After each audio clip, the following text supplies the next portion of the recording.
Bom dia, tudo bem? Começando mais um Morning Call da Blackbird. Hoje, dia 24 de maio. Hoje, o mercado local ele deve repercutir a aprovação com ampla maioria do novo arcabouço fiscal da Câmara. O texto aprovado ele retira o ajuste automático de 2,5% acima da inflação dos gastos em 2024 e ainda terá destaques discutidos ao longo do dia.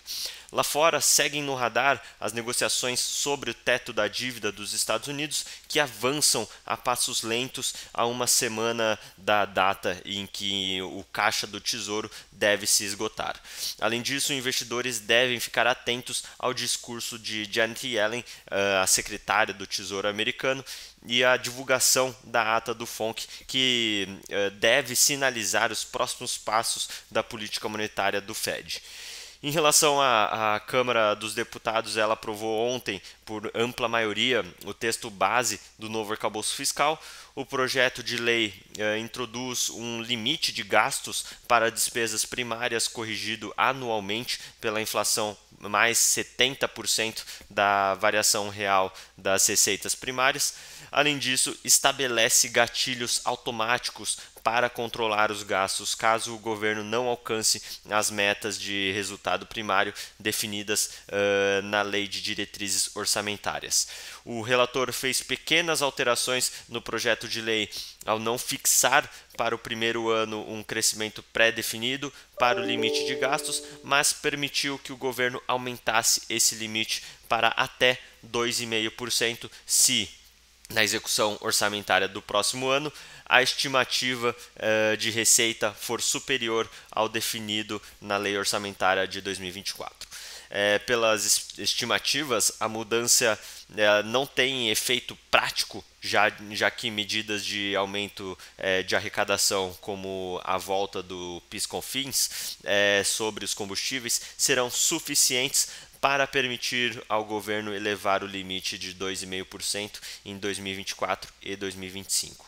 Hoje, a Câmara deve discutir e votar as emendas ao texto aprovado.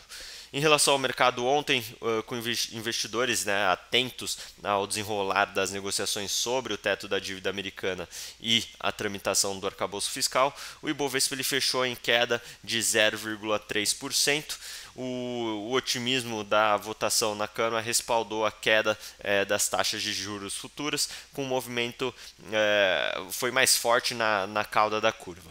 Em relação aos mercados globais, as bolsas elas amanhecem em território negativo, em torno de 0,5%, enquanto não há uma resolução sobre o impasse do teto da dívida, com o prazo para um potencial calote histórico se aproximando cada vez mais. Na Europa, o setor de luxo puxou as bolsas para baixo depois de um forte rally nos últimos meses, em meio à reabertura da China. A divulgação da inflação acima do esperado no Reino Unido e a primeira queda em 7 meses do índice de sentimento da Alemanha também lhes pesam.